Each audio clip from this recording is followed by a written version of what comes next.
LeBron is an all-time great player, but he's also one of the all-time greatest teller of non-truths. I'm going straight to the top.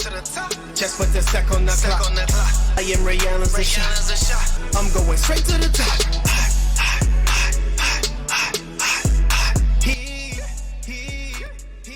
Yo, what's going on, everybody? Mike here, Sports and the Real Podcast, coming at you once again. As always, don't forget to like and subscribe and share. Tell a friend to tell a friend to tell a friend. Leave your comments. Let me know how you're feeling. Check us out on social media, TikTok, Instagram. Where else? YouTube, obviously. YouTube Shorts. Appreciate y'all hanging out. Check out the website, sportsandthereal.tv, sportsandthereal.tv, for the latest and greatest of what's going on with the podcast. Quite a bit to cover in the world of sports going on, but I ain't gonna try to do it all. All right, I just want to hit on a couple main topics that caught my attention last couple weeks. By the way, I hope you guys have been paying attention to the Money Talk series that I have going on. I know a lot of you, you come, you want to just talk about sports and listen to sports talk. But as I've said before, the purpose of my podcast is to leave you guys in a better position than, what you were when you stumbled upon my podcast, right? Sports is temporary, but real life, making money, getting your health right, all that stuff, obviously, at least to me, is more important than sports. But yeah, hope you're enjoying that. More to come. And if there's anything missing, you guys feel like topics I should probably talk about, let me know. But today we're going to talk about some basketball, some football, as the college football winds down. NFL starts to, back end of the schedule, last 4 games of the schedule. NBA starts to ramp up, Christmas Day games coming up and all that stuff. So let's jump in real quick. So NBA, I'm gonna start with this. Tye Lue, as far as head coaches, is probably one of the more mild-mannered coaches I've ever observed. He doesn't get mad much. He doesn't yell at his players a lot, right? Coaches, be yelling at players. Tye Lue don't be doing that. He don't be yelling at refs all the time, right? I've seen him get upset when something doesn't go his way, but he's not the type of cat to explode and be lashing out at people in the media or nothing like that, right? He's not that type of dude. That's not his personality. He's more laid back. Maybe sometimes too laid back. So when you hear about Chris Paul getting dismissed on a road trip, it kind of catches you off guard. Chris Paul is probably the best Los Angeles Clipper ever, right? It was his acquisition that kind of triggered, their success to the point where now they're able to have their own stadium.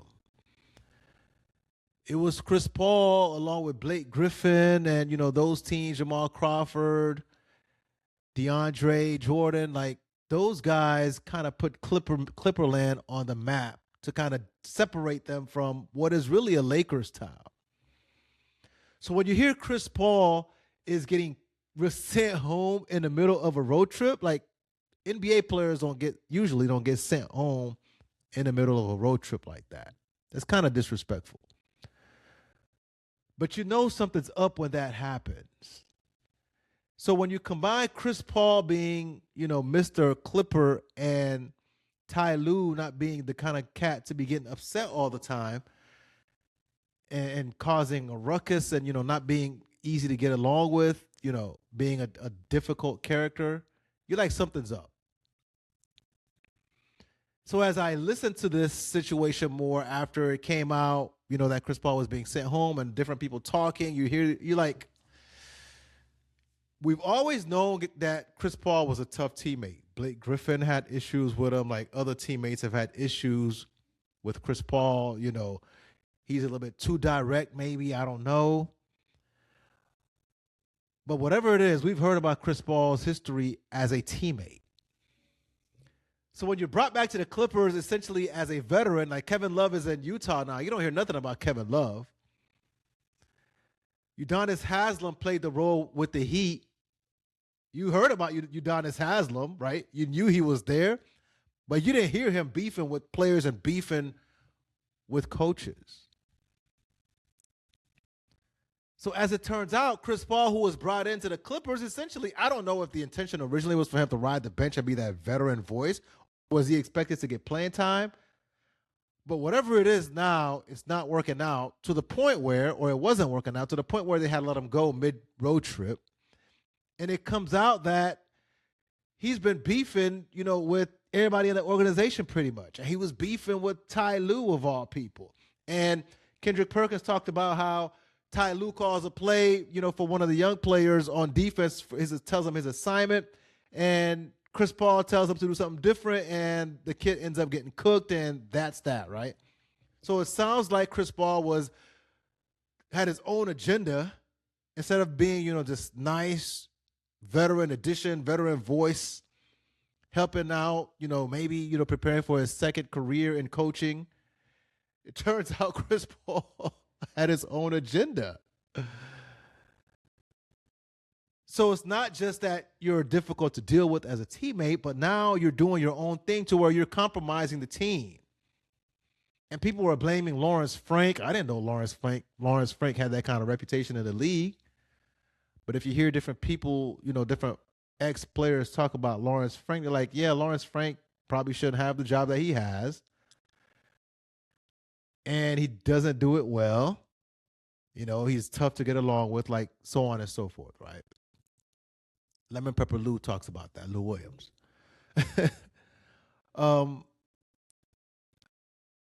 But all that is, good and well, right? Lawrence Frank may not be able to, shouldn't be in this position.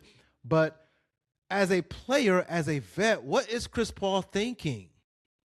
You can't be going against coaches, bro. No matter how you feel about the scheme, I'm sure there are other players who have gone through this as veterans who like, this guy doesn't really know what he's talking about. Maybe we should do something else. I'm sure they've all been there. Coaches aren't 100% right, but as a player on the bench and a veteran, you don't want to be going against coaches. And it sounds like up until he got let go, him and Tye Lue weren't on speaking terms. They weren't talking to each other. Again, I don't see Tye Lue being that type of cat. Right? People are gonna try to defend Chris Paul, saying, well, that's just his personality. He's direct, he's blunt, whatever it is. Not in year 2021, whatever this is for him. Not when you're on the tail end of your career and you're expected to just sit on the bench and be a voice, an example to young players. That's what they got you here for, obviously, because he hasn't played this season barely, like 2 minutes. He hasn't played. So Chris Paul, Hall of Famer, no doubt, first ballot, one of the best players of his generation. But to see him go out like that is kind of sad. It really is. Because, yes, he deserves better, but at the same time, you have to be able to put your ego to the side at some point. You got to be able to say, hey, I'm going to do what's best for the team. And if I can't, maybe I shouldn't be on the team. You don't need the money no more. It ain't that.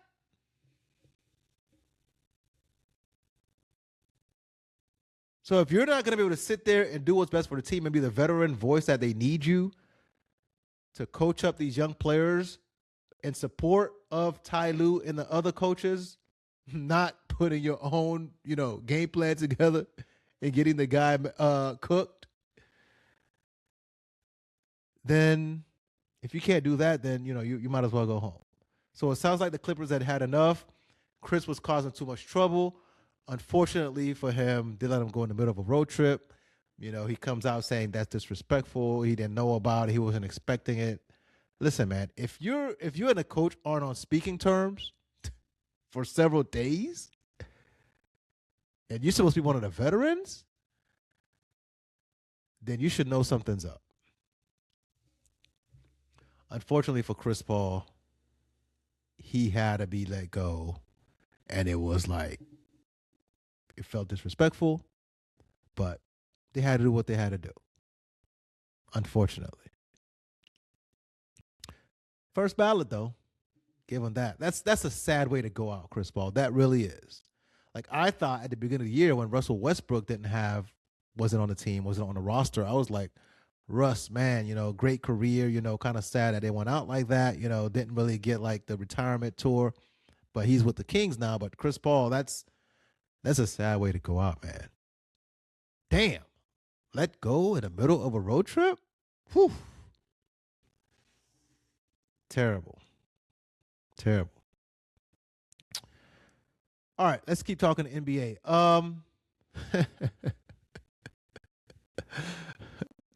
Anytime you talk about LeBron, you're going to have two categories. People who love what you're saying or people who hate what you're saying, right? You either love LeBron or you hate LeBron. And depending on what you say, people flip-flop on how they feel about the topic. So LeBron is an all-time great player, right? Obviously one of the best of all time. Top 2, 3, wherever you have him at, right? LeBron is obviously one of the greatest players to ever touch a basketball. But he's also one of the all-time greatest teller of non-truths. I don't want to call him a liar. But he is an all-time teller of non-truths.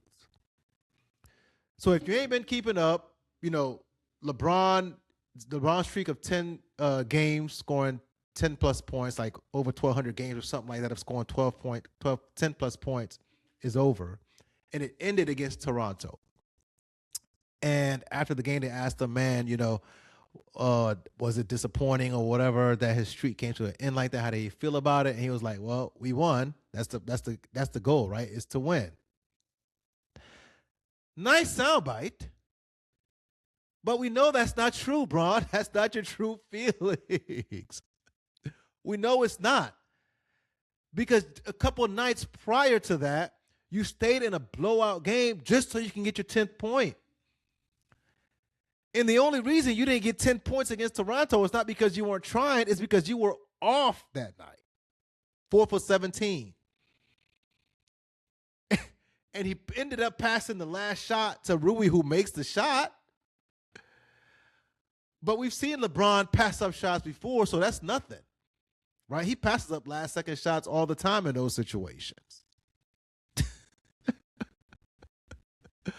So this man wants us to believe that he's so unselfish, all he cares about is winning. Meanwhile, a couple nights prior against the Suns, they're getting their doors blown off, and he stays in the game until he gets his 10th point, and then he exits. Getting killed. And he leaves.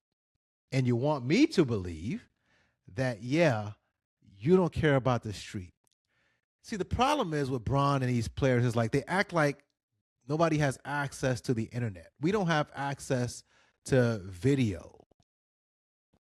Like, this is pre-video days, pre-internet days. I don't know. They think we're like,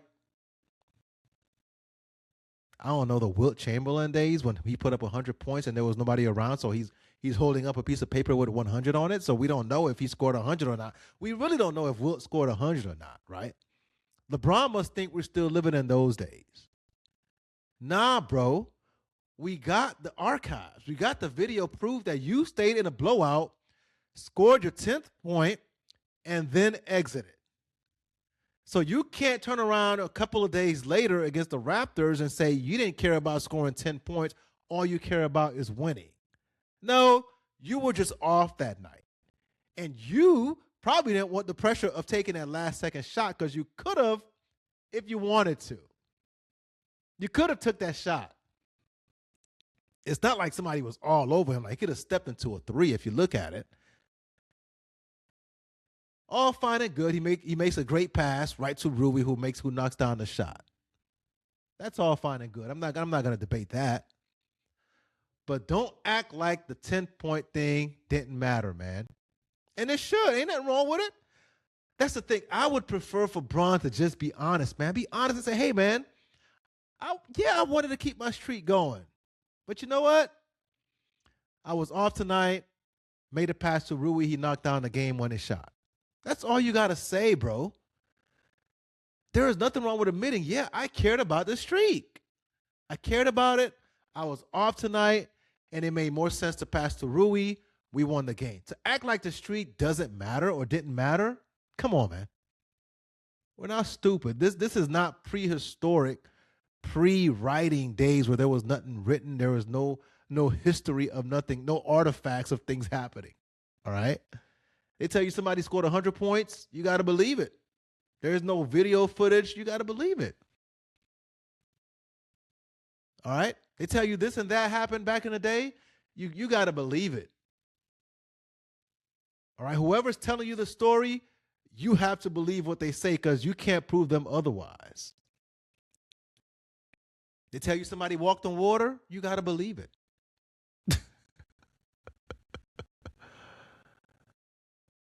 That's how it is. But LeBron, we are way past those days. We have the internet, and the internet remembers everything. But it wasn't that long ago to where dudes watched you stay in a game way past time against the Suns to get your 10th point, only to immediately leave. Like, it was so obvious against the Suns that it was like, damn, Bron is chasing stats. And then a couple of days later to say, no, that's not what's important. Come on, man. It's important. But what's really sad about the Bron situation really is this is the end of the road, all right? I said it at the beginning of the season. I'll say it again. The Lakers were right to not extend Bron at the beginning of the year, and they shouldn't extend him after the year either. They shouldn't look to. LeBron is done. At this point, he's just playing, I'm not sure, probably to put his scoring numbers way up there so that nobody can ever reach it. I don't think anybody wants to play that long. But in his whatever season this is, right now he's averaging 16 points on 14 shots. He'll have a good game here and there, but this ain't LeBron consistency type LeBron. This ain't like this ain't that we're going to get you 23, 25 points, whatever it is. This is like some nights I may not score 10 points. So LeBron's on a retirement tour. He just ain't telling nobody. Because ain't no way a team will bring this version of LeBron, unless they just want to sell tickets. Ain't no team bringing back this version of LeBron next year. So this should be his retirement tour. He just ain't telling us. His legs are gone. Like, his athleticism, while still good, is not what it once was. Obviously, it shouldn't be. We shouldn't expect it to be. But it's not the difference maker. It's not the overpowering LeBron that even though I may be a little bit slower, I may not be able to jump as high, I'm still able to, body dudes and do certain things, because I'm LeBron. He doesn't have that anymore. So career low, essentially 16 points on 14 shots, making $50-something million. I don't know who's going to bring LeBron in next year to put up those numbers at that salary. So, yeah, that's the story is LeBron is done. He just ain't telling nobody. He's done. The next team who brings him in, if they bring him in, strictly for ticket sales. Because it ain't to win. It ain't for basketball reasons. And we know LeBron ain't going to be no back of the bench hyping dudes up coach type of cat. He ain't doing the Udonis role. So, yeah, LeBron's done, man. Great career, though. All right, moving on. Last thing, NBA. So I've been watching the Dallas Mavs a little bit. I'm trying to keep up with Cooper, see what's going on. And I must say, I really like watching Cooper Flag. I really do. And I want him to succeed. I need Cooper Flag to succeed for the simple reason that he plays basketball the right way. That's it.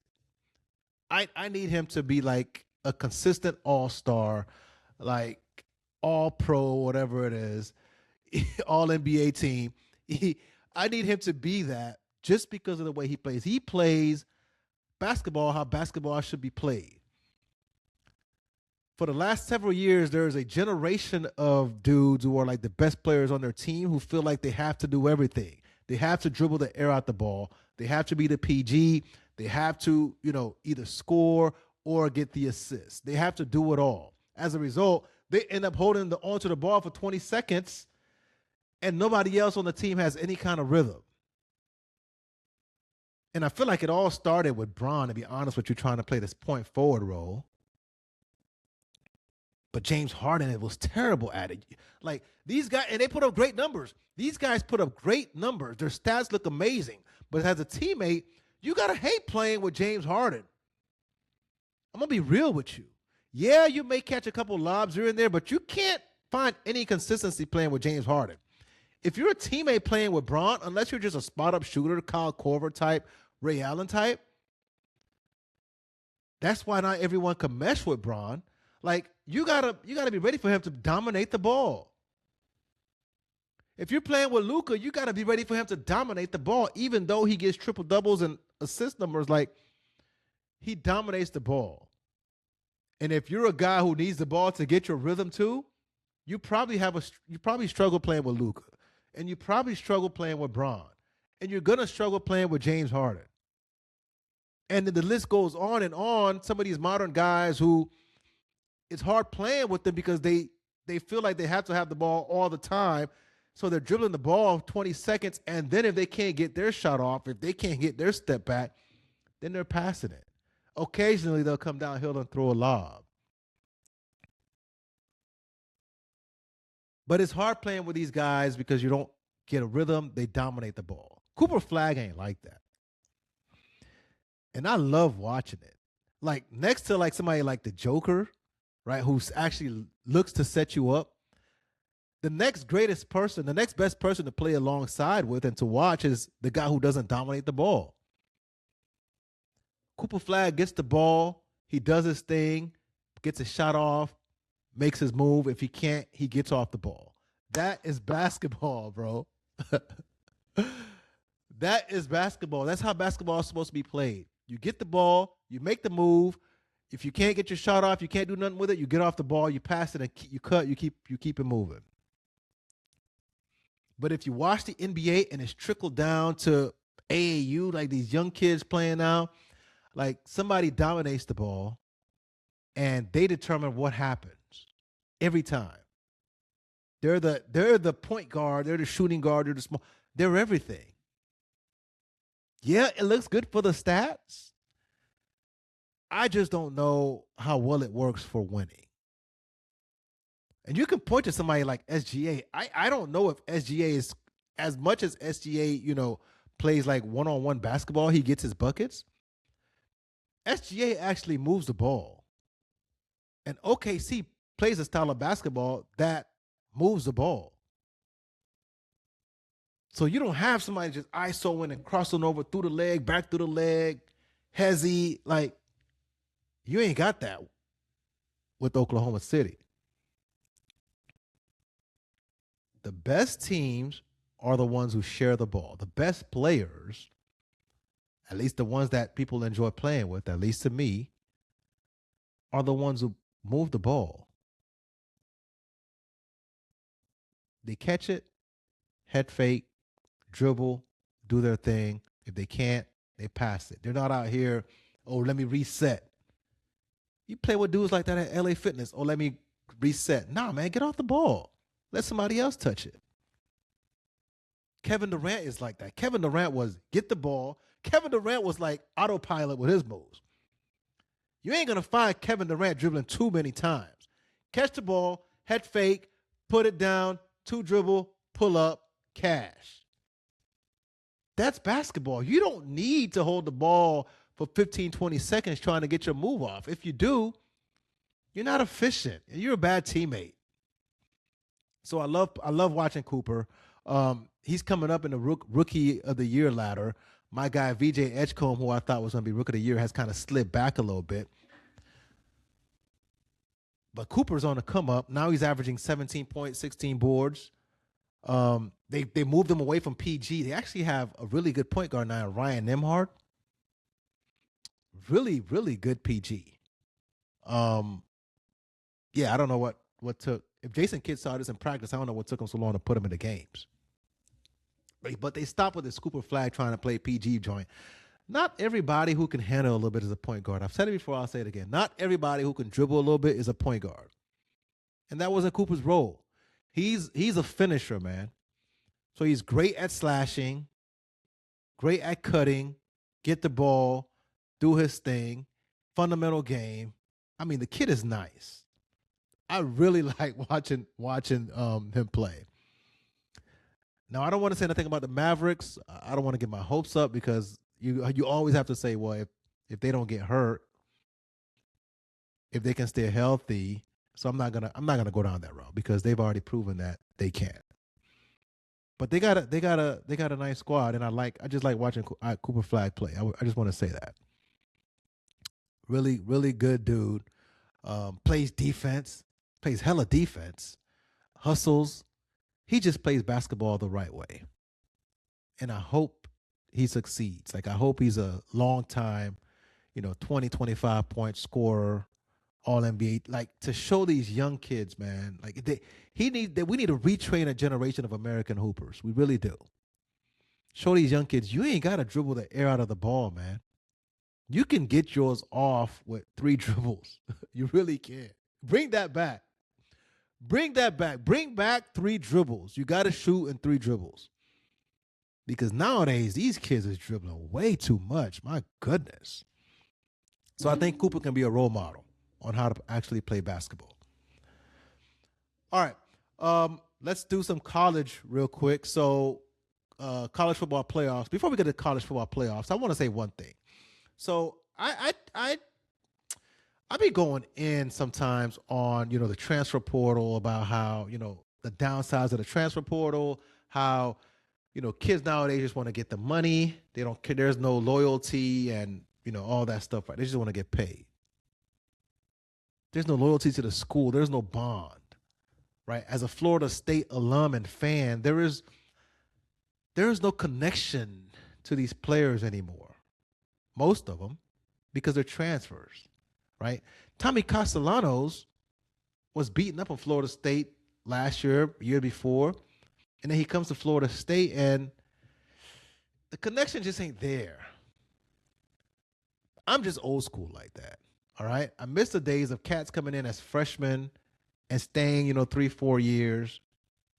I miss those days. I was on campus with some of these guys who was there from the very beginning, like Anquan Bolden was a redshirt, stayed through, like, that's how I remember college football. Times have changed, and I've talked about that, right? I've talked about how it's hard to build a program because now you're just paying cats. You're basically just an NFL team now, just paying dudes. But every time I hear one of these coaching situations, I'm like, you know what? What the hell am I talking about? Let these dudes get paid, man. So as I'm watching Lane Kiffin, who undoubtedly preached to his team about, you need to be a team.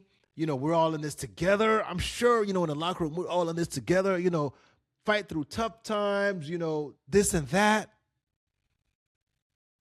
We're all one. We all we need. We all we got. Play for your brother. All these things you hear. Undoubtedly, Lane Kiffin was doing that. And then he turns around. He's like, I'm out. I'm going to LSU for more money. Cash in. I'm not even going to coach in the CFP. I'm out of there. Now, part of it is due to the timing of how these things work. The NCAA, of course, F them, man. They don't know what they're doing. But still, like, as much as I want to get on the players about transfer portal, and I think the transfer portal sucks, and the NIL needs to be revamped,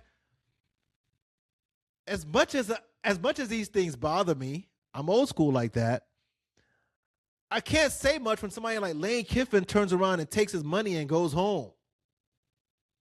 I can't say nothing.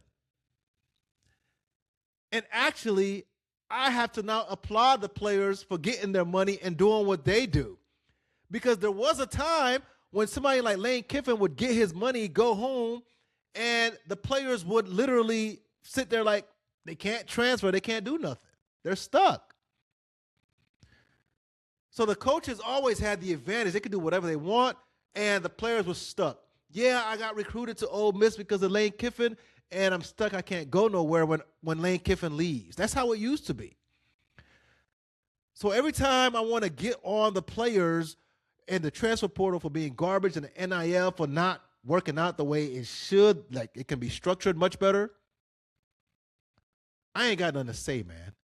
Let these dudes get their money. Let them do what they do. The NCAA ain't going to fix nothing anyway because the college coaches get to do whatever they want, whenever they want, and nobody says nothing. They're never held accountable. So, yeah, I talked to my mentors and Pete Carroll and Nick Saban. Good for you.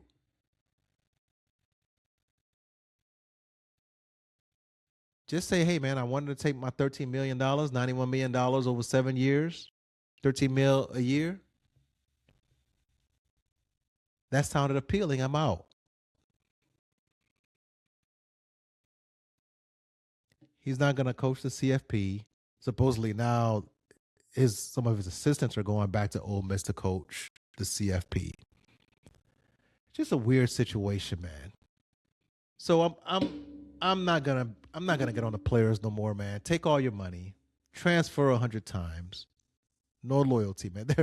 There is no loyalty anymore. College sports is done. It's ruined. There's nothing left of it. All right. What we remembered growing up as college football, this is just minor league NFL. What we're watching now, it's not college football anymore. They could call it college football. Minor league NFL, man. Coaches move whenever they want. Players move whenever they want. Let's call it what it is. Keep it moving. Minor league NFL. Better than the XFL. More exciting, right? It's more fanfare, more pageantry, right? They got the bands out there. But in all actuality, it's just about money, bro. No different than professional. So, yeah, get your money, Lane. And players, you guys transfer as many times as they'll let you, get as much money as they'll give you. Because really in football, especially in football, you don't know if you're going to survive in the NFL long enough to make any money anyway. So get your money while you can. Seriously. Another note on the CFP, college football playoffs. Notre Dame feels like they got done dirty. Welcome to the club. Welcome to the club, Notre Dame. It's not more than 3 years ago. Florida State got, 2 years ago, whenever it was. Florida State got, disrespected. It's not that long ago. Welcome to the club. The wound is still fresh for us. At least for me, it is. We had a chance at a national championship, undefeated season. We got left off. And Notre Dame is going to feel like they got disrespected, and they probably did. Because honestly, James Madison, Tulane, right? They call them these group of 5 teams. I mean, come on, man. In a sport where dudes get hurt all the time for playing, like, you got to reward the best teams. In this instance, Notre Dame deserved to be there. All right? Now, here's the thing. Let's say, okay, discounting the group of 5 teams. Alabama, people say, well, Alabama shouldn't be there. People need to get used to it. Alabama is always going to be in the CFP. Alabama can have 6 losses. They're always going to be in the CFP. Always. It's in the contract. Go read it. Go read it. They could be sub 500. They're going to be there. Because SEC ESPN is going to make sure Alabama is there no matter what. So Notre Dame is now feeling like some kind of wave versus the ACC, like the ACC did them dirty. No, man. ESPN's requirement to have all of the SEC teams in the CFP. That's what screwed y'all over.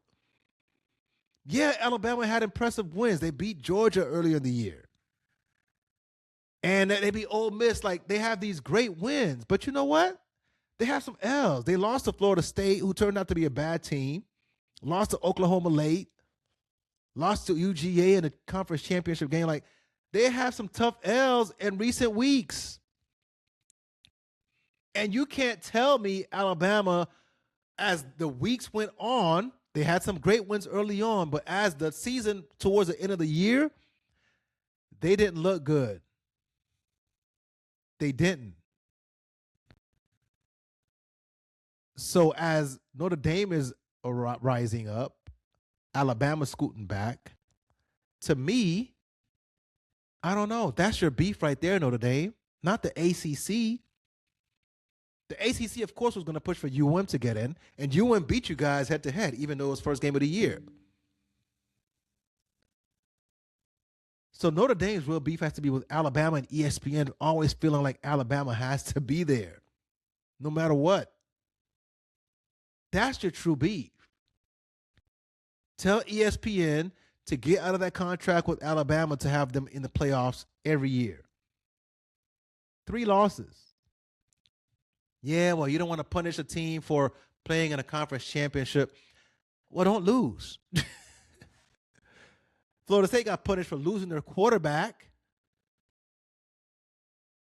An undefeated team, they get punished. Why doesn't Alabama get punished? Because they're in the SEC. But here's another thing for Notre Dame. Notre Dame has to remember they're not, while they still have tremendous appeal, the Golden Dome, people still, their viewership is still off the charts. NBC, whatever it is, Peacock. But they're not the Notre Dame that was running things from before. Notre Dame is not the Lou Holtz, Rocket Ishmael, Tim Brown Notre Dame. Like these teams that were like dominant. They're good. But college football is not going to be like, oh man, I'm sad if Notre Dame ain't there. They don't feel it like that. So you guys are independent. You guys don't want to be in a conference, right? Like, maybe it helps to be in a conference. I don't know. I'm no expert in this stuff, but I just feel like if you were in a conference, maybe, you get pushed more and your schedule's a little bit tougher than, what you're playing now. Notre Dame, up and good team, rising towards the end of the season. But maybe because you're independent, you don't get pushed as much.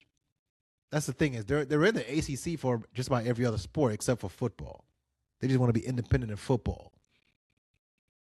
I don't know if they still got the pool like that. This ain't the Lou Holtz era Notre Dame Fighting Irish. They're good. But they took L's early in the year. Strength of schedule is not that great. And Miami was placed ahead of them because Miami beat them head-to-head, which is fair. Yeah, that's blame Alabama, all right? Notre Dame, blame Alabama and ESPN. Alabama's going to get in no matter what, all right? That's who, just like Alabama got in over Florida State, Alabama will get in no matter what. That's who you should be mad at.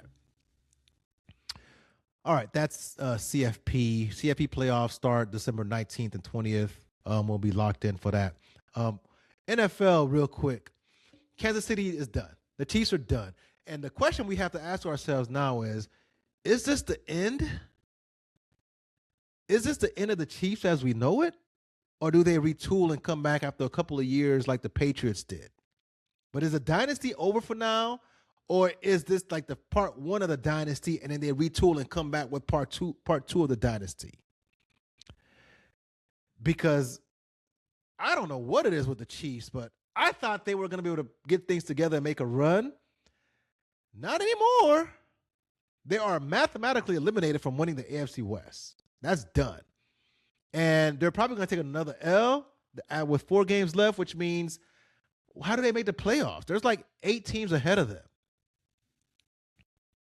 They're done. They're going out sad. It's unbelievable watching the Chiefs. Like, there's nothing they can do. There's nothing they can do. Like, obviously, Pat Mahomes is still Patrick Mahomes. Andy Reid is still Andy Reid, but for whatever reason, teams have solved them, maybe? See, you never want to say that because then they're going to turn around and make you look stupid for saying that. But it just feels like the aura around Kansas City ain't there no more. I thought these boys were going to get it together. I was like, yo, they could get it together and make the playoffs. They could still be scary, but they're not making the playoffs. So it's over. This season is over for the Chiefs. So everybody celebrate. Josh Allen celebrate. I don't know if Lamar's going to make the playoffs the way they're playing in Baltimore. Another crazy story. But everybody else celebrate. KC's not going to the playoffs, man. So if you don't make it now, I don't know, bro. I don't know. So it's unfortunate to, as I'm watching KC, I'm like, damn, why can't they get a stop, a critical stop? Or why can't they score a critical touchdown?